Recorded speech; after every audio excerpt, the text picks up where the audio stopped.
トをお閉めになったままお待ちください。物入れを開けたときに手荷物が滑り出る恐れがありますのでお気をつけください。この先、電波を発する電子機器もご使用になりますが、携帯電話などの電子機器は失礼いたしました。携帯電話などで通話は周りのお客様のご迷惑になりますのでお控えください。飛行機はターミナル13番ゲートに到着する予定です。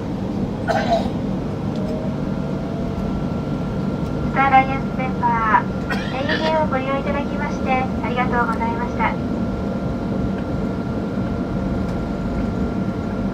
次のご搭乗をお待ちしております。